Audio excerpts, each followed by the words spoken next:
क्या उन दिनों में औरतें पूजा पाठ कर सकती हैं? राधे राधे दोस्तों, जय श्री राधे रमण। क्या उन दिनों में औरतें पूजा पाठ कर सकती हैं? वैसे इस प्रश्न का उत्तर तो आप भी जरूर जानना चाहते होंगे, क्योंकि हर घर में औरतों के लिए हर महीने ये परेशानी आती ही है और सभी को दुविधा होती है कि उन दिनों कौन से काम करने चाहिए और कौन से नहीं करने चाहिए। और पीरियड्स के दौरान अगर महिलाओं को पूजा पाठ या अन्य काम नहीं करने चाहिए तो आखिर उसके पीछे रीजन क्या है? आप भी अगर इस प्रश्न का उत्तर जानना चाहती हैं कि क्या उन दिनों औरतें पूजा पाठ कर सकती हैं। घर की सुख समृद्धि और खुशहाली के लिए हर घर में औरतों द्वारा पूजा पाठ जरूर किया जाता है। सुबह उठकर सूर्य देव को और तुलसी जी में जल देना, ये सारे काम पुण्य फल दिलाते हैं। लेकिन कभी कभी आपकी एक गलती की वजह से आपके द्वारा किए गए ये सारे काम पुण्य की जगह आपको पाप का भागीदार बना सकते हैं। तो आप इस वीडियो को पूरा जरूर देखें। नमस्कार दोस्तों, राधा कृष्ण टीवी पर आप सभी का स्वागत है। वीडियो में आगे बढ़ने से पहले कमेंट सेक्शन में राधे राधे जरूर लिख दीजिए। पीरियड्स के दौरान अगर आपका कोई व्रत या पूजा पाठ आ जाए तो ऐसी स्थिति में आप अपने व्रत को न छोड़ें। हालांकि इन दिनों आप पूजा की सामग्री को नहीं छू सकती, भगवान की पूजा नहीं कर सकती, लेकिन दूर बैठकर मंत्रों का उच्चारण अपने मन में कर सकती हैं। बगैर पूजा किए या भगवान को छुए आप व्रत रह सकती हैं। इसके अलावा अगर आप चाहें तो अपनी पूजा घर के किसी और सदस्य से करवा सकती हैं। आप अगर कोई सुहागन पूजा यानी तीज या करवा चौथ जैसा व्रत कर रही हैं तो अपने पति के हाथों उस पूजा को संपन्न करवा सकती हैं। इस तरह से भी आपको अपने व्रत का पूरा फल प्राप्त होगा। बस ध्यान रखें कि व्रत के दौरान आप अपने खाने पीने का विशेष ध्यान रखें। मौसमी फल, दूध, जूस वगैरह जरूर लें। अगर आप निर्जला व्रत हैं तो ज्यादा से ज्यादा आराम करें, क्योंकि उन दिनों शरीर बेहद कमजोर हो जाता है। ऐसे में व्रत करने के बाद अगर आप अपनी सेहत का पूरा ध्यान नहीं रखेंगी तो आपको परेशानी का सामना करना पड़ सकता है।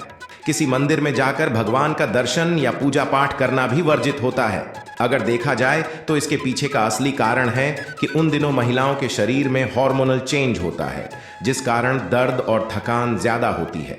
ऐसे में महिलाओं का लंबे समय तक बैठकर पूजा पाठ करना, घर से दूर मंदिर तक पैदल चलकर जाना या देरी तक खड़े होकर या बैठकर भोजन बनाना संभव नहीं होता।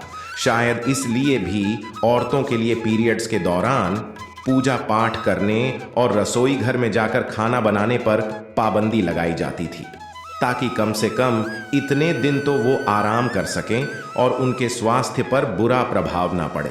दरअसल पहले परिवार बहुत बड़े हुआ करते थे, इसलिए घर के काम भी ज्यादा हुआ करते थे, जिसकी वजह से घर की औरतों को आराम करने के लिए समय नहीं मिल पाता था। इसीलिए शायद ये परंपरा बनाई गई ताकि महीने में कम से कम 4-5 दिन तो घर की औरतों को आराम मिल सके। घर परिवार को स्वस्थ और सुखी रखने के लिए महिलाओं का स्वस्थ होना बेहद जरूरी है और इसमें साथ देना चाहिए उनके पूरे परिवार को। हमारे गुरुजी कहते हैं कि औरतें घर की लक्ष्मी होती हैं, उनके ऊपर पूरे घर की जिम्मेदारी होती है।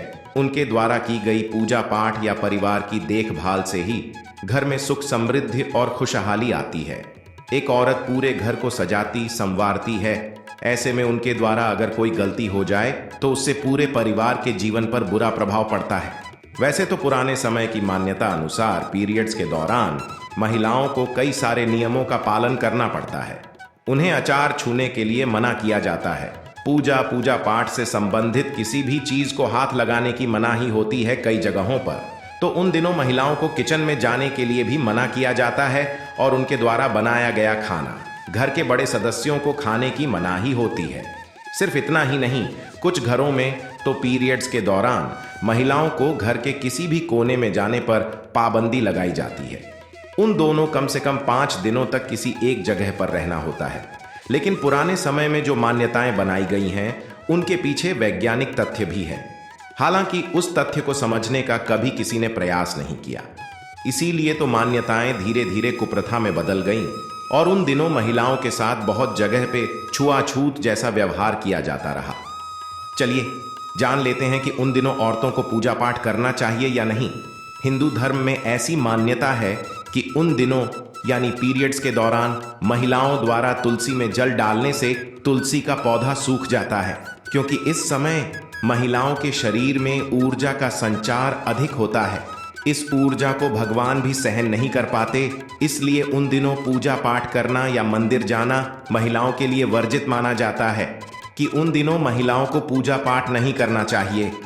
लेकिन अगर बेहद जरूरी हो तो महिलाएं अगर चाहें तो 5वें दिन बाल धोने के बाद पूजा पाठ या किसी धार्मिक अनुष्ठान में शामिल हो सकती हैं। लेकिन 7 दिन के बाद आप नहाकर बाल धोकर किसी भी पूजा पाठ का हिस्सा बन सकती हैं और सूर्य देव या तुलसी माता को जल भी चढ़ा सकती हैं। दरअसल उन दिनों पूजा पाठ न करने के पीछे की वजह ये थी क्योंकि पुराने समय में मंत्रोच्चार के बिना पूजा पूरी नहीं होती थी। वहीं बड़े बड़े अनुष्ठान किए जाते थे जिसमें काफी ज्यादा समय लगता था और पूजा पाठ और अनुष्ठानों में साफ सफाई और शुद्धता का बहुत ध्यान रखा जाता है।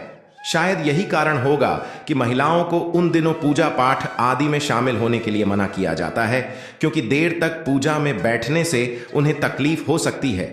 पीरियड्स के दौरान औरतों को अपने खाने पीने और आराम का विशेष ध्यान रखना चाहिए ताकि उनके शरीर में ताकत बनी रहे और कमजोरी ना आने पाए, और इसके बाद वो बिना किसी परेशानी के अपने परिवार का फिर से अच्छी तरह से ख्याल रख सकें।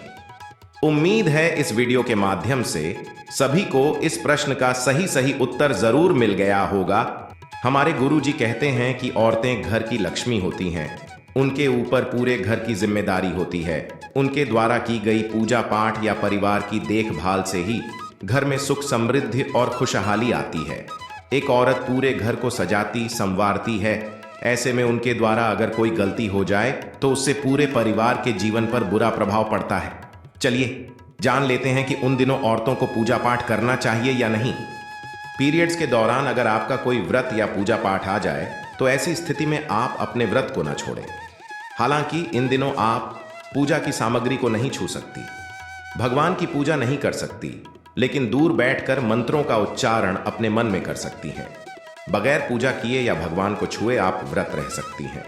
इसके अलावा अगर आप चाहें तो अपनी पूजा घर के किसी और सदस्य से करवा सकती हैं। आप अगर कोई सुहागन पूजा यानी तीज या करवा चौथ जैसा व्रत कर रही हैं तो अपने पति के हाथों उस पूजा को संपन्न करवा सकती हैं। इस तरह से भी आपको अपने व्रत का पूरा फल प्राप्त होगा। बस ध्यान रखें कि व्रत के दौरान आप अपने खाने पीने का विशेष ध्यान रखें। मौसमी फल, दूध, जूस वगैरह जरूर लें। अगर आप निर्जला व्रत हैं तो ज्यादा से ज्यादा आराम करें, क्योंकि उन दिनों शरीर बेहद कमजोर हो जाता है। ऐसे में व्रत करने के बाद अगर आप अपनी सेहत का पूरा ध्यान नहीं रखेंगी तो आपको परेशानी का सामना करना पड़ सकता है। किसी मंदिर में जाकर भगवान का दर्शन या पूजा पाठ करना भी वर्जित होता है। अगर देखा जाए तो इसके पीछे का असली कारण है कि उन दिनों महिलाओं के शरीर में हार्मोनल चेंज होता है, जिस कारण दर्द और थकान ज्यादा होती है।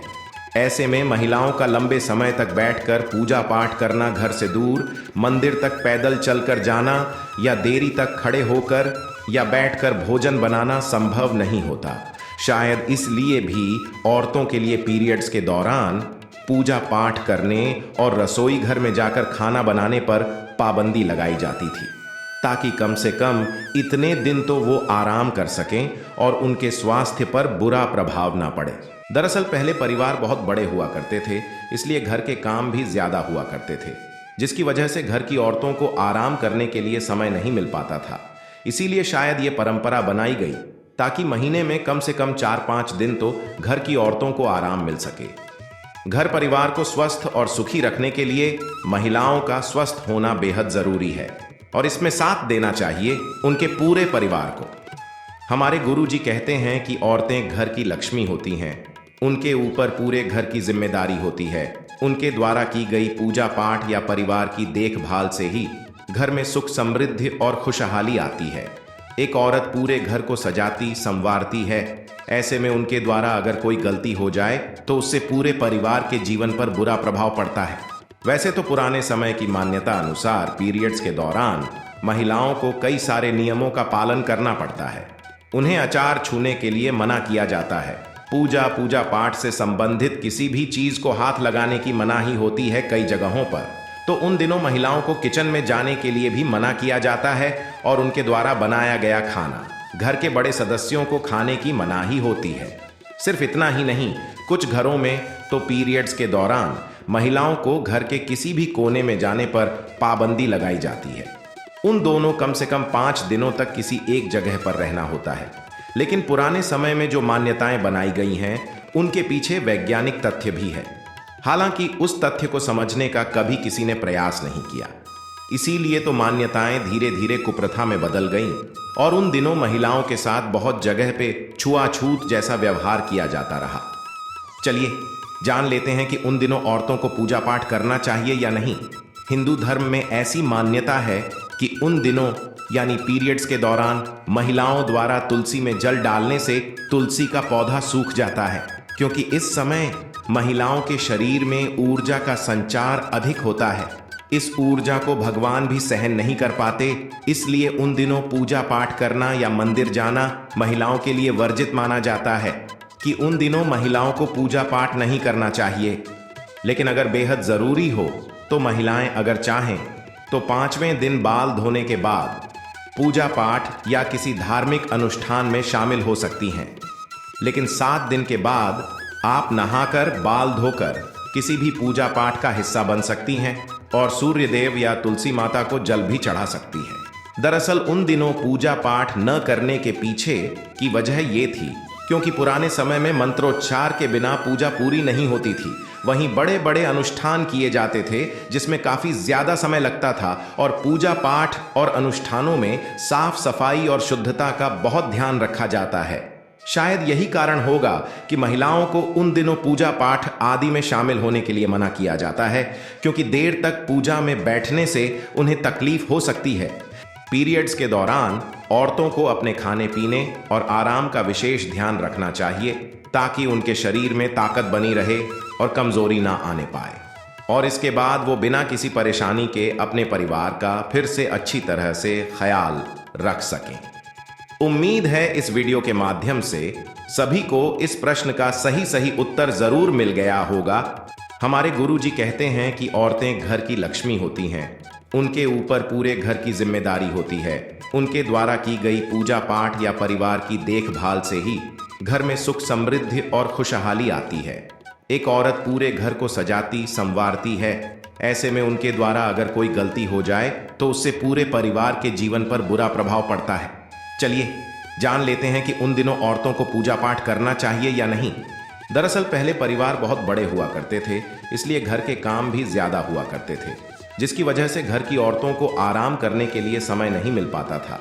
इसीलिए शायद ये परंपरा बनाई गई ताकि महीने में कम से कम 4-5 दिन तो घर की औरतों को आराम मिल सके। घर परिवार को स्वस्थ और सुखी रखने के लिए महिलाओं का स्वस्थ होना बेहद जरूरी है और इसमें साथ देना चाहिए उनके पूरे परिवार को। हमारे गुरुजी कहते हैं कि औरतें घर की लक्ष्मी होती हैं, उनके ऊपर पूरे घर की जिम्मेदारी होती है। उनके द्वारा की गई पूजा पाठ या परिवार की देखभाल से ही घर में सुख समृद्धि और खुशहाली आती है। एक औरत पूरे घर को सजाती संवारती है, ऐसे में उनके द्वारा अगर कोई गलती हो जाए तो उससे पूरे परिवार के जीवन पर बुरा प्रभाव पड़ता है। वैसे तो पुराने समय की मान्यता अनुसार पीरियड्स के दौरान महिलाओं को कई सारे नियमों का पालन करना पड़ता है। उन्हें आचार छूने के लिए मना किया जाता है। पूजा पाठ से संबंधित किसी भी चीज को हाथ लगाने की मनाही होती है कई जगहों पर। तो उन दिनों महिलाओं को किचन में जाने के लिए भी मना किया जाता है और उनके द्वारा बनाया गया खाना घर के बड़े सदस्यों को खाने की मनाही होती है। सिर्फ इतना ही नहीं, कुछ घरों में तो पीरियड्स के दौरान महिलाओं को घर के किसी भी कोने में जाने पर पाबंदी लगाई जाती है। उन दोनों कम से कम 5 दिनों तक किसी एक जगह पर रहना होता है। लेकिन पुराने समय में जो मान्यताएं बनाई गई हैं, उनके पीछे वैज्ञानिक तथ्य भी है। हालांकि उस तथ्य को समझने का कभी किसी ने प्रयास नहीं किया। इसीलिए तो मान्यताएं धीरे धीरे कुप्रथा में बदल गईं और उन दिनों महिलाओं के साथ बहुत जगह पे छुआछूत जैसा व्यवहार किया जाता रहा। क्या उन दिनों में औरतें पूजा पाठ कर सकती हैं? वैसे इस प्रश्न का उत्तर तो आप भी जरूर जानना चाहते होंगे, क्योंकि हर घर में औरतों के लिए हर महीने ये परेशानी आती ही है और सभी को दुविधा होती है कि उन दिनों कौन से काम करने चाहिए और कौन से नहीं करने चाहिए। और पीरियड्स के दौरान अगर महिलाओं को पूजा पाठ या अन्य काम नहीं करने चाहिए तो आखिर उसके पीछे रीजन क्या है?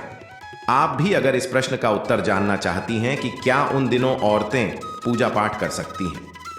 तो आप इस वीडियो को पूरा जरूर देखें। क्या उन दिनों में औरतें पूजा पाठ कर सकती हैं? ये इंफॉर्मेशन आपको अच्छी लगी हो तो वीडियो को लाइक करें, शेयर करें, साथ ही चैनल को सब्सक्राइब करें ताकि आगे भी आपको गुरु जी की कृपा प्राप्त होती रहे।